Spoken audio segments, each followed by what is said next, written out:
Before we even start, if you're serious about maintaining deep focus and not getting distracted whilst you study, then you absolutely have to take your phone and throw it away somewhere far and out of sight and out of reach where you can't touch it. If you're not willing to get rid of your phone while you study, then you're always going to be distracted by it. It's Isaac Newton's fourth law of distraction, by the way.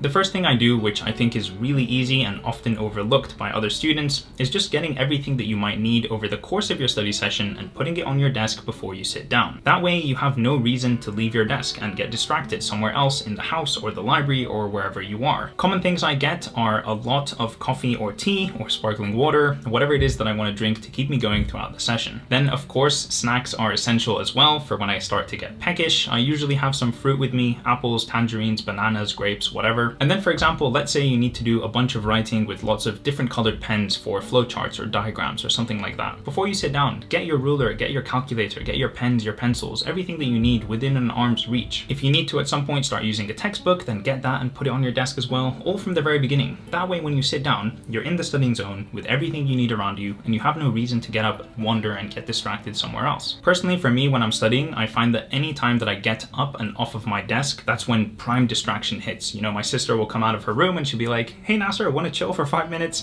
Or I'll be tempted to check my phone or whatever. I just won't want to sit back down. And so the longer I can keep myself on my desk, the better I'm going to do over the long run.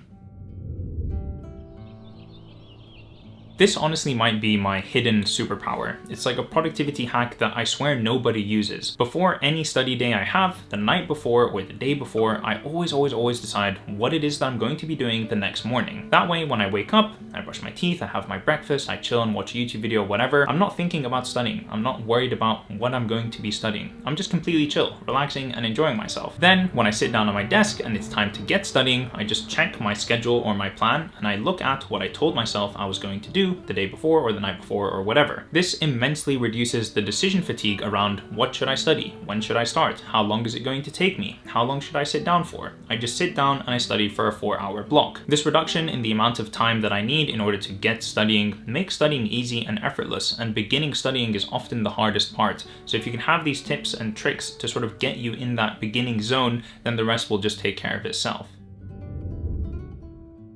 This is another easy one to do, but people just often forget about it. Obviously, we already talked about getting rid of your phone, but you can also use apps and software to blacklist websites like YouTube or Facebook or TikTok or whatever. You can also put on a pair of noise-canceling headphones to block out your environment, or if your house is too busy and chaotic, you can always go to a coffee shop or a library. There's so many things that we can do to change our surrounding environment, everything else around us actually sitting down to study, that makes the studying easier and simpler to do. Also, just close all of your desktop apps that might get you distracted, maybe things like Steam, Discord, WhatsApp, Messenger, you name it. Whatever it is that might distract you, just close it, get it out of sight and make it more difficult for yourself to just move your mouse and click. Something else that I like to do is whenever I sit down to study, I open a new tab on my browser on just google.com. And that way, in the middle of my studying, when I click my browser in order to Google something that I wanted to check on, I'm not immediately faced with the last thing that I was doing on my computer, like youtube.com for example, or researching flights for an upcoming holiday, or online clothes shopping or whatever. I'm greeted with a blank Google page, which reminds me that, oh yeah, I actually clicked on Safari because I wanted to do something work related and I don't get distracted as easily.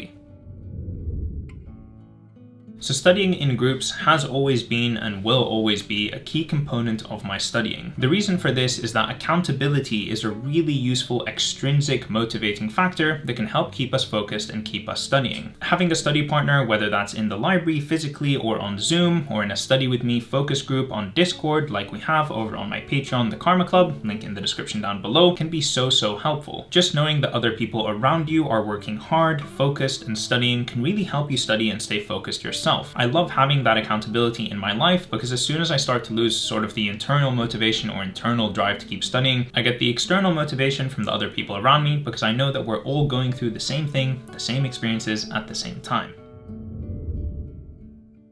Now, getting up and walking around every hour might seem counterintuitive to what I've been saying above, but I think it has its role. Changing your environment, the scenery that's in front of you, the atmosphere of what you've been staring at for a couple of hours, whether that's a textbook or a computer screen, can be really, really helpful. You know, when you get to those points in the study session where no more information is entering your brain, the lines are like almost blurry and just nothing makes sense. Honestly, getting up to grab a cup of water, a cup of coffee, a snack, walking around a little bit, just seeing something else and thinking about something else besides what's in front of you makes a huge difference. But don't make the mistake of taking your phone with you, because then you just spend the whole time on your phone without getting actual rest and relaxation from the work that you were doing before, and you're bound to get distracted by checking some social media app on your phone. Now, getting up and walking around is not a waste of time. You're getting up, clearing your mind, and getting refreshed so that when you come back and sit down in front of your desk, you're good to go again.